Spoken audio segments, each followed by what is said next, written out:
따자하오. 안녕하세요. 친절한 중국어입니다. 见到你们很高兴.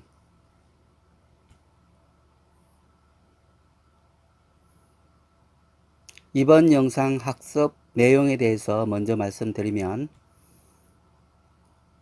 경성의 발음에 대해서 배워봅니다. 한어 병음 표시 방법 요령에 대해서 배워봅니다.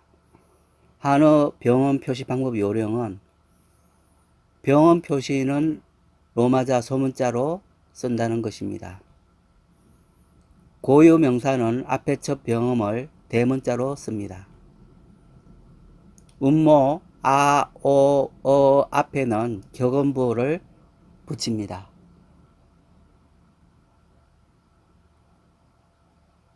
그럼 첫 번째로 경성의 발음에 대해서 살펴보겠습니다. 경성의 발음은 앞에 성조의 영향을 받습니다. 예를 들어서 제1성 다음에 경성이 나왔을 때 꺼 이런 식으로 앞에 일성 꺼의 영향을 받고 뒤에 경성은 뚝 떨어뜨려서 꺼 하고 가볍고 짧게 붙여주면 됩니다. 꺼 이런 식으로요. 다음에 이성 다음에 경성이 나왔을 때 역시 마찬가지로 경성은 앞에 이성의 영향을 받습니다. 이성은 살짝 올라가는 소리인데요.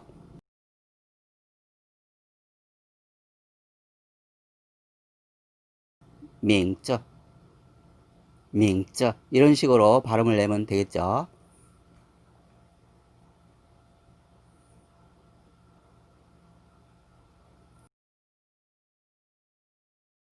경성의 발음은 앞에 성조의 영향을 받는데요.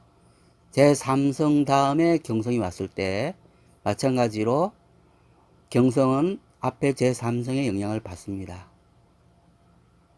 삼성은 우리가 배운 대로 반산성 발음을 많이 하죠. 반삼성. 그래서 나이 하고 반삼성으로 발음을 합니다.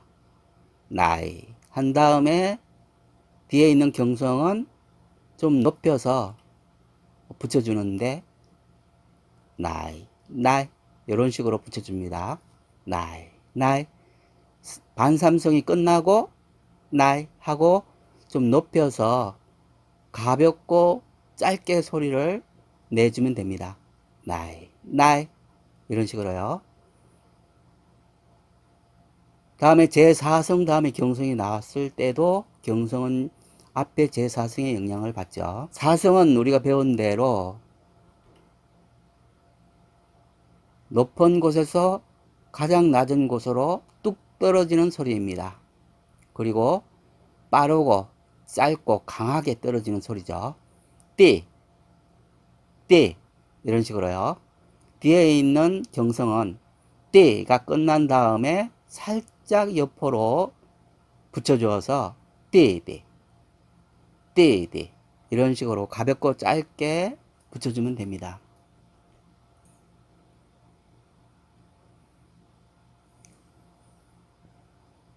이어서 한어 병음 표시 요령을 배워봅니다.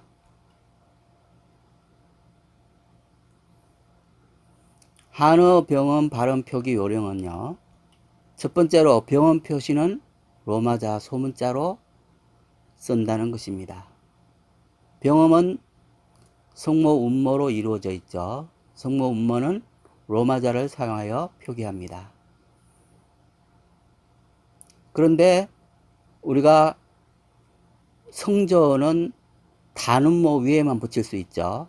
그래서 주로 쓰이는 단음모 6개 아, 오, 어, 이, 우, 위 여기 위에다만 성조를 붙일 수가 있습니다. 그리고 좀 특이한 음모가 있는데 변화가 있을 때 쓰이는 음모 2개를 보면은 W하고 Y입니다. W하고 Y는 단독으로는 쓸 수 없고 변화가 있을 때 다시 말해서 우가 성모 없이 단독어로 시작된다든지 이가 성모 없이 단독어로 시작된다든지 위가 성모 없이 단독어로 시작될 때 W나 Y를 앞에다가 추가해서 써주는 추가되는 음모입니다. 그리고 우리말의 마치 받침처럼 아, 오, 이, 비에 결합해서 은, 엉, 알 등의 받침 역할을 하는 음모가 3개가 있습니다. 그것은 바로 N, NG, R입니다. 이런 음모들은 반드시 다른 음모와 결합하여 쓰입니다. 단독으로는 쓰일 수가 없습니다.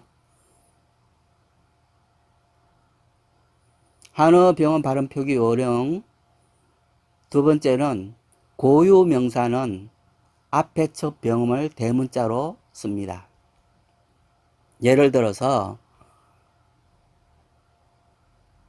장청, 장청은 중국에 있는 만리장성을 장청이라고 합니다. 장청은 고유한 것이니까 고유명사죠.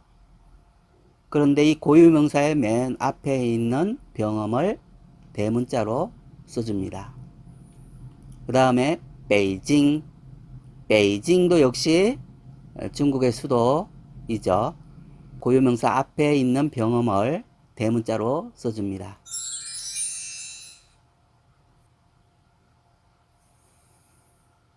한어병은 발음 표기 요령 세 번째는 음모 아, 오, 어 앞에는 격언부호를 붙여줍니다. 예를 들어서 쇼얼, 쇼얼은 우리나라 서울을 말하는데요. 쇼 다음에 빨간 점이 하나 있죠. 그 다음에 얼 이렇게 표기가 되어 있습니다. 다시 말해서 어로 시작하는 그 앞에다가 격언부호를 붙여줘서 분리해서 읽어라 이런 뜻으로 격언부호를 붙여줍니다. 왜냐하면 격언부호가 없으면은 좀 헷갈릴 수가 있으니까요.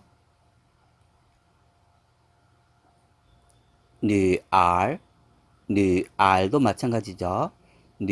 다음에 알이 어로 시작되니까 거기 앞에다가 격언부호를 붙여줍니다. 두 개의 글씨가 합쳐져서 하나의 단어를 이루고 있죠. 그런데 이 두 개의 글씨를 따로따로 발음을 해주라는 뜻이죠. 격언부호라는 것은 헷갈리지 않기 위해서 붙여주는 부호입니다. 우리나라에는 쓰지 않는 부호죠.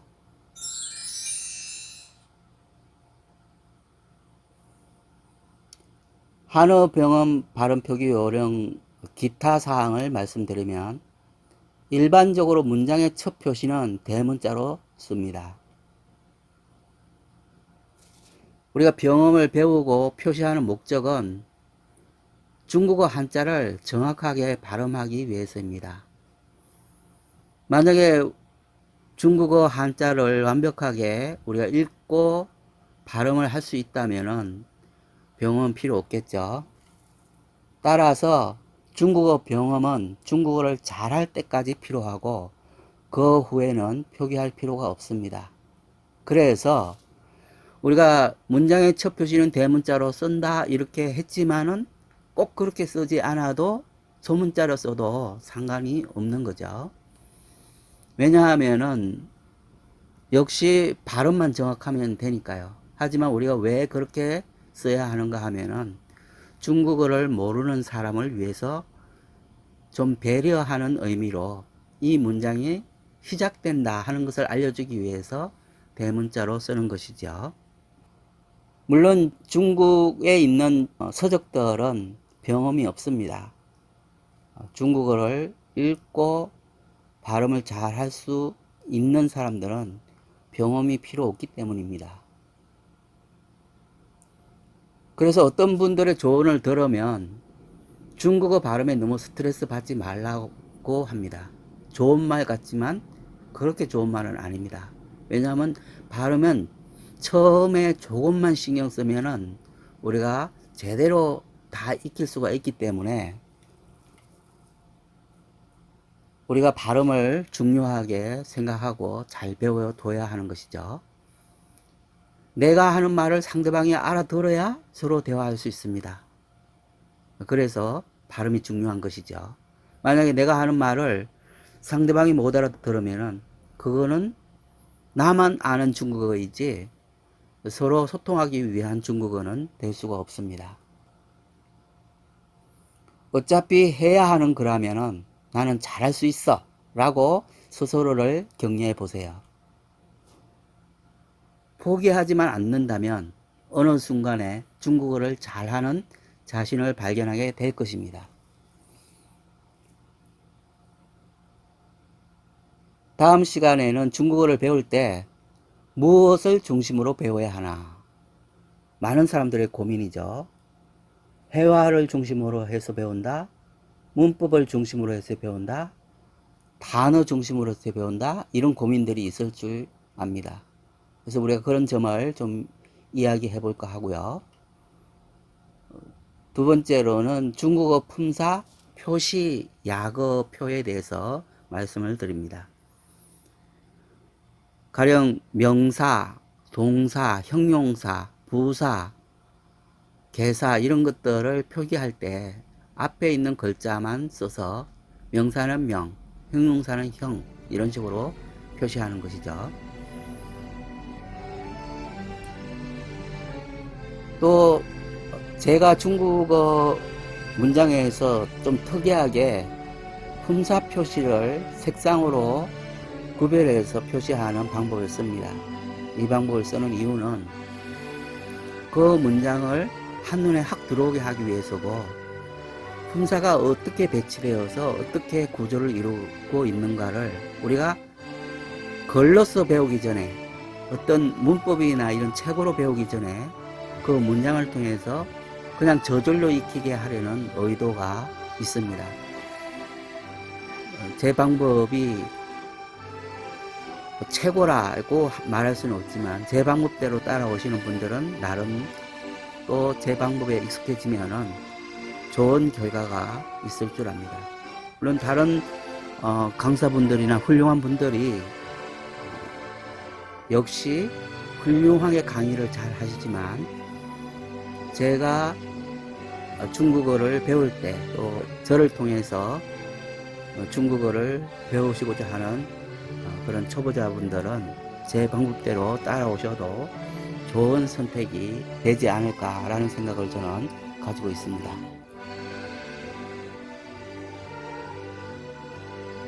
지금까지 친절한 중국어 스쿨이었습니다. 중국어 학습은 다음 시간에 계속 이어집니다.